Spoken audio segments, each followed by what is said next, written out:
Hey, how's it going? I just moved to San Marcos and I don't know anyone.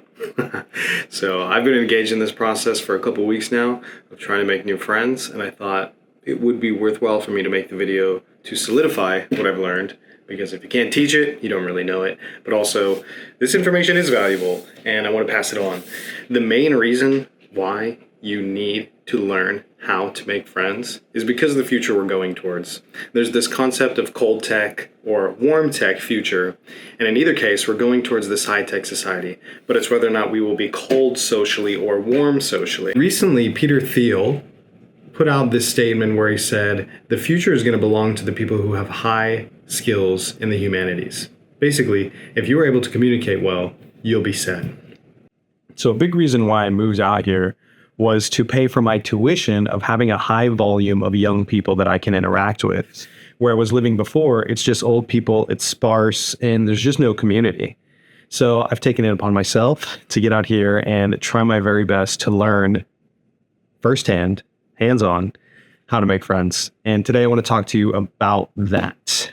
The reason you need to do it is because the future we're going towards, having good social skills is going to make or break your life. So let's get into it. The things that I want to talk about here are on this sheet of paper.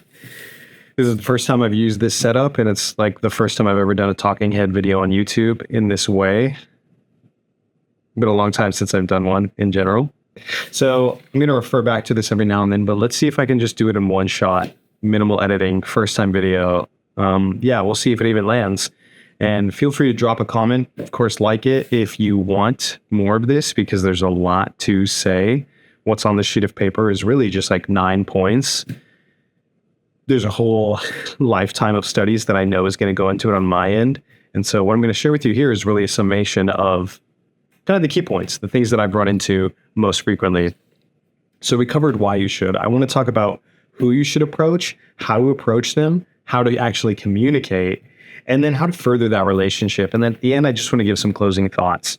So the first one is, who should you approach? You should approach anyone. But generally, you're actually going to have better luck approaching the opposite gender and then your own gender, which seems sort of counterintuitive, because when I first got into communication when I was 21, so now 9 years ago, it was so difficult for me to talk to a girl. I was so stifled. I just cared so much. You know, women had all this omnipresent value. It was like they didn't even have to try in my eyes. You know, if I saw a girl I was attracted to, I couldn't believe it. It's all I wanted was a good interaction with her. And I felt that like pressure within me, and I just couldn't do it.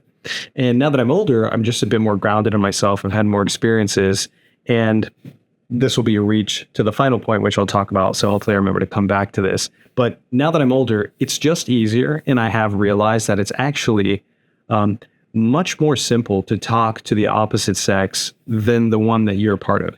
And the reason is because as a guy, I had this epiphany recently.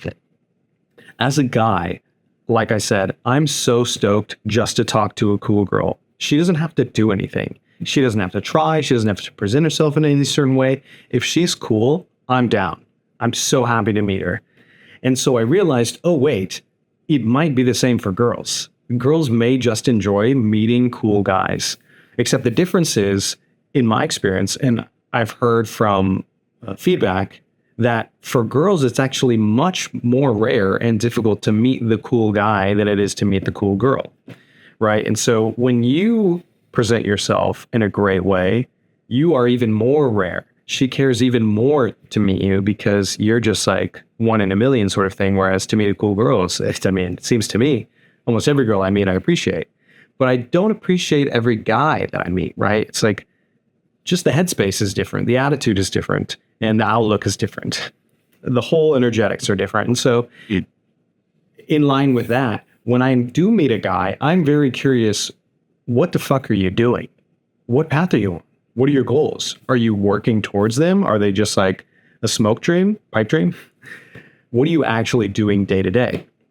For me to want to be a friendship with a new guy, I need to know that he's got stuff going on, because I just can't waste my time with you, bro. Like, that's what it's going to become. Whereas for a girl, the feminine polarizing against my masculine, that in and of itself is valuable. But I can't just polarize with another masculine. Like I can't even polarize with a masculine, right? Because I'm in my masculine. So we won't go too far down that lane. In another video, I will talk about specifically how to communicate better with women if that is your intention of building like a romantic relationship. But that's going to lead into kind of the next point, which is how to approach. But I do want to close by saying, approach anyone and everyone, not just your type. In the past 2 weeks, I've given myself the goal of meeting one new person every day. And originally, I told myself I want to meet 10 new people every day, right? Like, then you meet in 1 month time 300 people. What I didn't anticipate is it would go well. And so what I found out very quickly was, oh, if I meet someone and I have a connection with them, or even if it's just like an okay interaction, I could end up talking to them for an hour. That's a long time. If I need to go out in the evening, meet someone, and then also be home for dinner, it's like 2 hours can eat up kind of the whole evening. So take that into consideration. Meeting one new person every day is actually a super solid start. There are different contexts where you can meet a lot of people in a short amount of time, but in the way I've been playing it, which I can discuss later on, is that one person has been a good number. 2 to 3 is solid. But approach anyone and everyone. What I have found in this time is that not just your type is worthwhile. You don't know who you're meeting, and you don't know how well they will communicate. Because I've gone up to some people that I did not anticipate having a good time with. I just knew like, fuck, they're the only person out here I can talk to. And then I did, and I found out like, oh, you're actually charming. Like, I do like you. You're cool. You know, they grow on you. And so don't count anyone out. In the same way, you don't like every type of food. And even if you do, you have preferences for different sorts of food, right? Like you may eat anything, but you love Chinese food. In the same way, you're not everyone's cup of tea, but I'm sure you think of yourself as like a solid person, right? Like you're good enough, you know? So in that way, you're not discounting yourself. Don't discount anyone else either. You're not everyone's type, but if they got to know you, they would probably like you. So don't count anyone out. How to approach. I think the first thing is be calm and eager. When you are approaching, try not to be sporadic or frenetic at all. People have a certain defensiveness initially to anyone in any situation. They just don't know you. They don't know what you're about. You've had the experience of being on the street with somebody who's like crazy, right? I don't want to attribute to them any demographic, but there are certain instances where if you go to certain places, you will find people who are just mentally out of it. And so in the same way, especially if you're a guy approaching girls, with the climate of the way things are in our culture in the West, there's a lot of distrust towards men. And so there's kind of this shell that gets put up. And everybody's this little walled garden that you have to lay siege to. But you need to do it calm and eager. The calm is so that people can get a good read on you.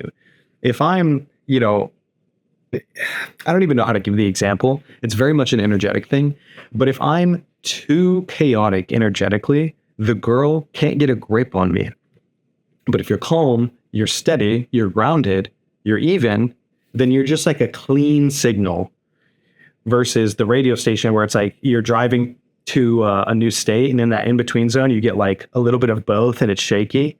When you're calm, it's a clean signal. It's just like perfect high fidelity audio, right? And the eagerness is that it shows up energetically. So when you're on the phone with somebody and you're smiling or they're smiling, it conveys. Even though they can't see you, you can tell when somebody's smiling on the phone. It just conveys. And so in the same way, when you're eager, when you're anticipating a good interaction, when you know, I'm a cool person, they seem like a cool person, great. We would be a great fit. And you go into the interaction anticipating that it's going to be a good one, that eagerness also carries itself in like the most appropriate way. You're setting the stage, essentially. You're approaching the right way. It's like you got a clear runway when you're calm and eager. You definitely want to have good eye contact. You definitely want to be smiling going into it. And I think a very important thing is be clear with your intentions. So I talked about this in my book, Rare Candy, which definitely check out in the bio. I say that you have to recognize that in the animal world, there is no miscommunication. A cat has never hissed at you and you thought, did that cat just hiss? I don't know. No, it's clear. All animal communication is extremely clear. You've heard like mating calls. The female animal wants the male animal who has the most clear, resonant voice. So in the same way, from your voice, your body language, your energetics, you need to be open with your intentions. If you're attracted to this girl and you want a romantic relationship with her, of course, opposite, I'm male, so I'm speaking in the male, like, personifier. Whatever. We'll proceed. Then just be clear with that. Let her know why you're attracted to her. Maybe it's her looks. Maybe it's her energy. Maybe it's what she's doing. She's reading. You love girls who read. Maybe it's her glasses. Maybe it's something that's on her, not a part of her, right? Just be clear. Acknowledge that. That will save you both from a hiccup later on. Because if you approach in that way, you won't be surprised and caught off guard when she says, oh yeah, I moved here because of my boyfriend. It's like, oh, fuck. But then also, later on, when you hint at like, oh, I like you, she's going to be like, oh, I thought we were just friends. I thought we were communicating in this direction. You want something else. But if you come in hot, if you come in with guns blazing, again, calm and eager, you're not like trying to throw it all on her, but you just let her know why you're approaching. It doesn't matter if the interaction is cut short because now your time is saved. You don't have to wait 30 minutes getting to the rejection. You can just get rejected right away and it's like, great, no worries. Turn, there's another person. There's another person. In 5 minutes, you'll have crossed 3 other people who you can have a great experience with. The other thing here is assume the relationship. So a sleazy salesman is one that makes you feel like you're being sold. There's this euphemism where it's like everybody loves to buy, but nobody loves to be sold. So in the same way, when you're going to approach somebody for the first time, energetically, you need to be speaking to them in a way where you're like, we're already friends. I've known you for a lifetime. And a good test of this, you can generally, if you're sensitive enough, I assume you can feel it. You don't want anyone else who is a witness to this interaction to think you're just meeting them for the first time. To me, that's like a nightmare. I don't want anyone to know that I'm, not because I'm ashamed of it or anything, but because it's just like a sleazy salesman sort of energy. I want to go up to a new person for the first time and for anyone else nearby to think, oh, they've known each other for a while. You just need to speak with a certain casualness and, again, assumed relationship. It's like, we are friends. We just don't know each other yet. That's the perfect attitude. It's like, we're going to be great. I see you reading. I've read that book. Like, we'll be fine. We just have to get there first. So that's how to approach. There's, again, a lot more to say, and I can go deeper into this, especially for opposite genders, because the dating communication is like even more of a lifetime of study than just like casual interpersonal. But then with a guy, the same things apply because, people are gay. So you don't know, why is this guy approaching? Or he doesn't know why you're approaching. Just let him know. Lately, since I've been in this context, I've been letting people know either like point 1 or point 2 or 3. Hey, I just moved here. I don't know anyone. So I'm trying to make new friends. They now know immediately why I approached. It's like, okay, great. He's not trying to sell me something. He's not trying to get me to join a club. He's not trying to hit on me. Whatever it is, like, you just let them know. It clears the air. They don't have to spend any mental bandwidth trying to figure you out. Again, because you're calm and eager, so you have the clean signal. You're clear in your intentions, but also you lay it out plainly. You're like, I just moved here. I don't have friends. I need to make friends. That alone is reason enough. I don't know if you'll have this issue, but for a period of time, I was a little bit uneasy about approaching because I felt like, well, isn't that kind of weird? Like, I'm approaching someone just to approach them, but that's reason enough. If you don't have friends, you need to make friends. But also, let's assume you've been doing this for some time, or you're in an area where you already do have a lot of friends. So that reason doesn't apply so much anymore. The act of approaching somebody new demands that you have a high skill set in the humanities, right? And because of what we talked about in the very beginning, if you trust Peter Thiel, you ought to read his book, 0 to 1, super good. He's saying this is the skill set of the future. That is reason to go pursue this skill set. So it doesn't matter if the interaction goes bad or good. It's all good because it's reps to help you get better at this thing that is a level above what's happening in the immediate moment. You are not just creating a relationship, you're building a skill set for the future. So you can brush off anything good or bad that happens to you because you're working towards something much bigger. So that's the how to approach. How to communicate. Let me check this out. Just get to know them. And first rule is always common ground. So we'll start there. The first rule is always find common ground. Generally, the safest bet is, oh, we both live in the same city.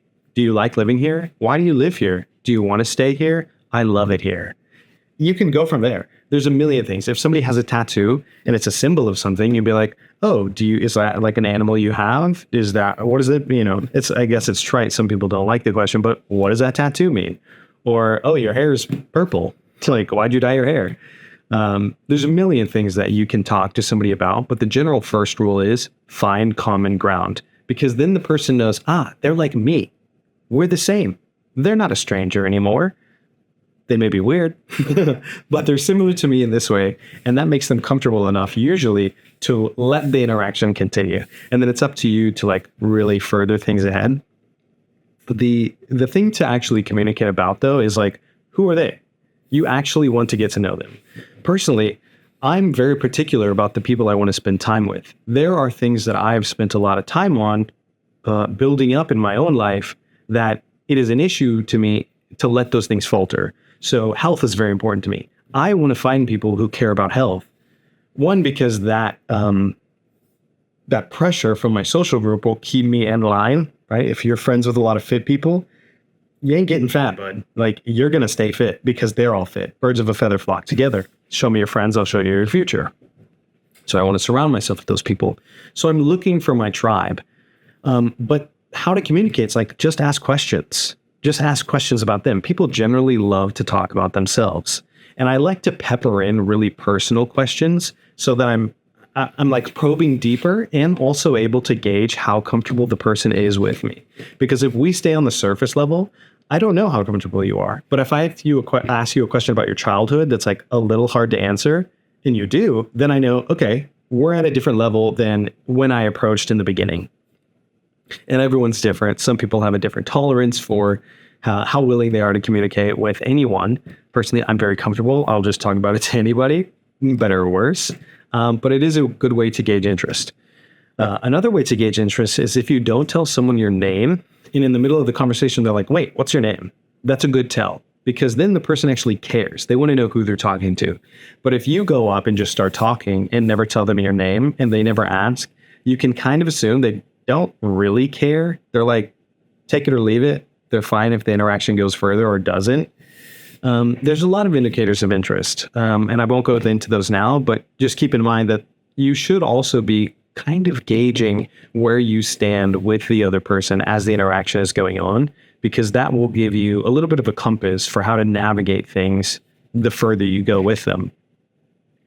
So that's what to communicate about them, get to know them, and reveal things about yourself. If they say, yeah, when I was whatever age, I really got into X, then again, you're finding common ground by saying, oh, I'm into that too. But then when you reveal whatever story it is that relates, they now get to see a side of you that they didn't know otherwise. And it's on a topic that they care about. If they don't care about health and fitness, but you go into this thing that's really important to you about health and fitness, to them, it's like, who cares?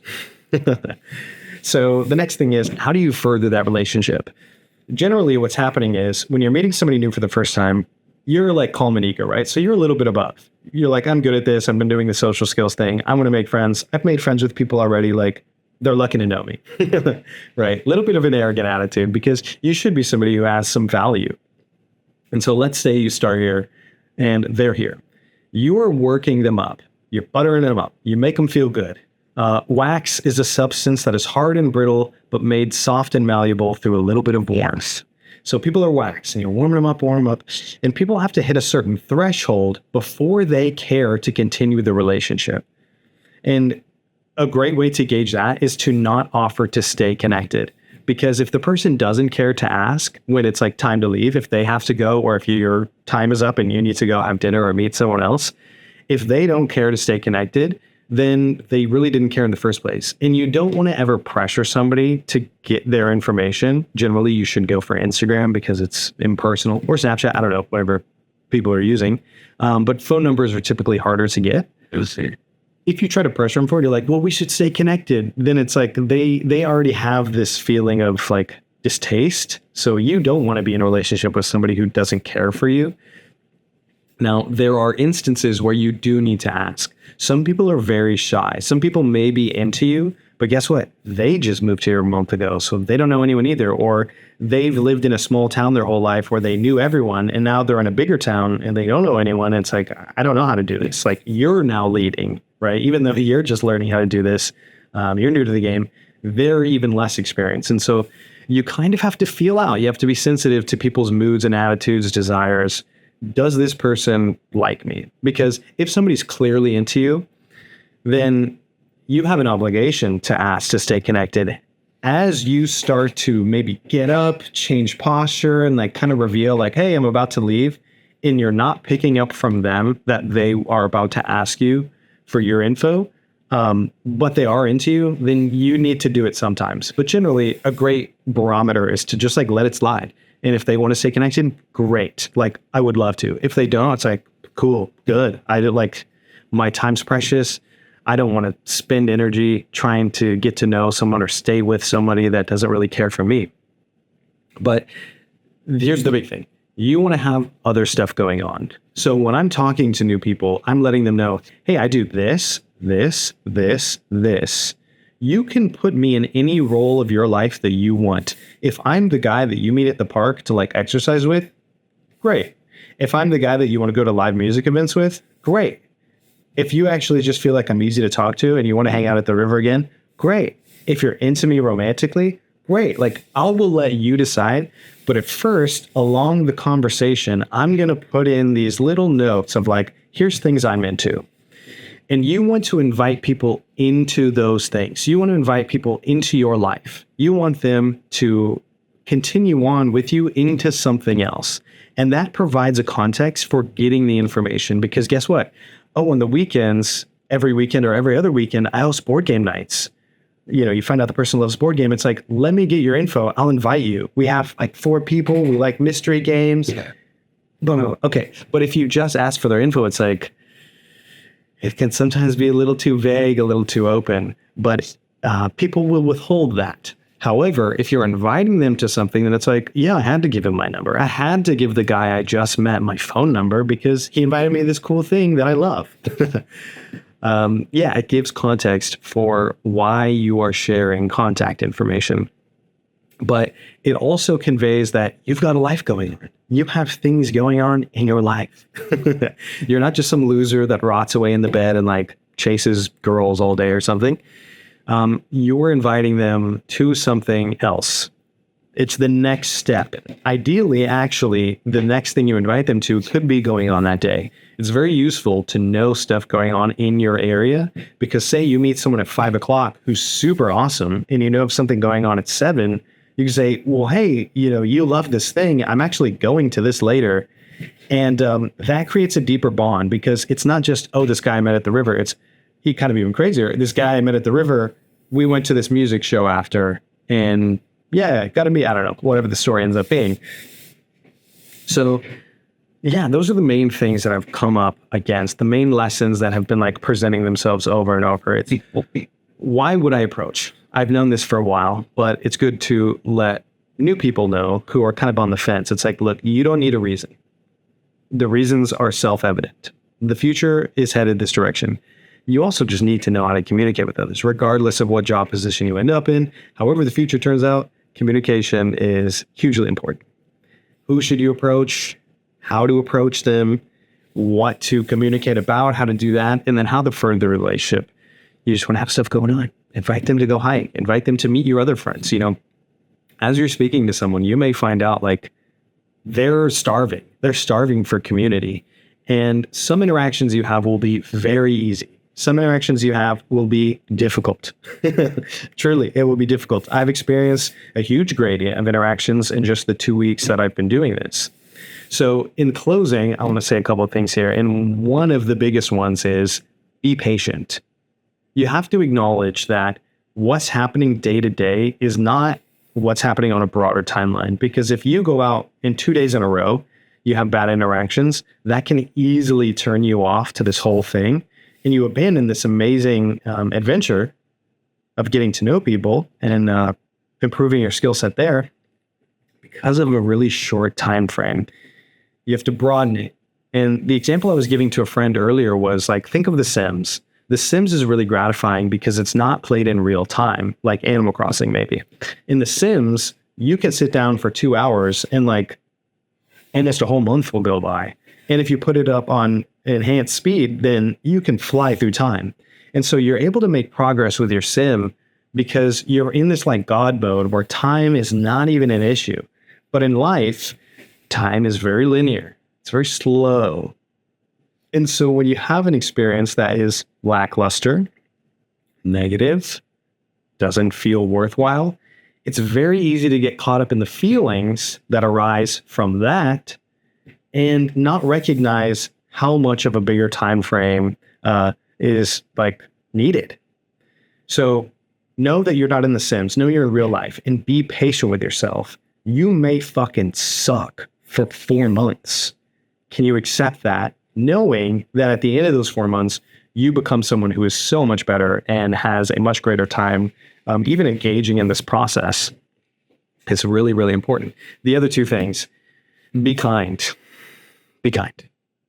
For 2 reasons. One, you don't know who you're meeting. You may meet someone and they're great, but it just, you guys didn't really connect. But you were cool. You left a good impression on him. They have a friend circle. That friend may be single. And she may be like, I actually met this guy and he was like your type. And he was cool. He was really nice. Or another instance is the person you're meeting could start up some business and need somebody who's good at communicating. They're like, well, you're the only person that's ever just come up to me and started a conversation like that. You really leave a mark on people when you do that sort of thing. You just don't know who you're meeting. But also beyond that, be kind because it's a test.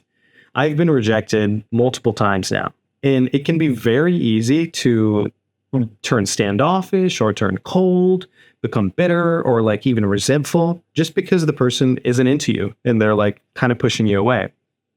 That's fine. You don't need to change your attitude at all. It's a good challenge to get rejected and then continue to be kind, to be authentic, not to be slimy, and not brush it off almost too easily, pretending to be nonchalant. Can you just be kind to everyone regardless of how they reciprocate energy back? Huge, important challenge. And then the last thing is be present. Remember, you're trying to build a skill set. Beyond that, you are trying to make a social circle.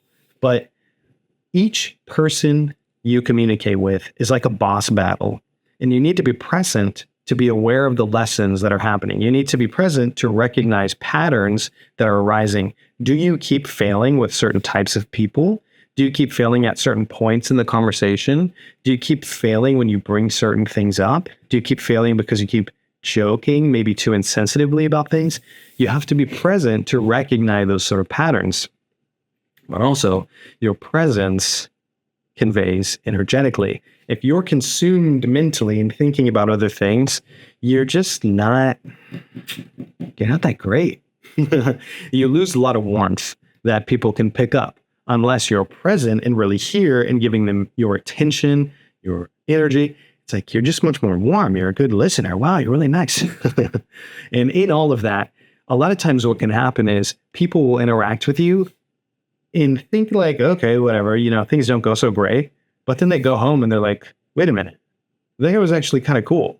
Or a week goes by and they're like, wait a minute, he was the only person in this whole week to even say hey to me or try to get to know me.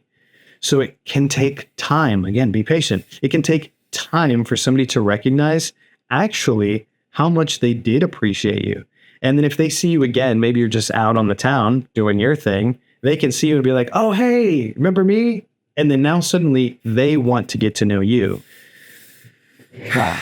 So there's a lot there. Hopefully very valuable. Employ it all. Actually do these things and you'll have a good time. If you enjoyed this, please let me know because I don't know.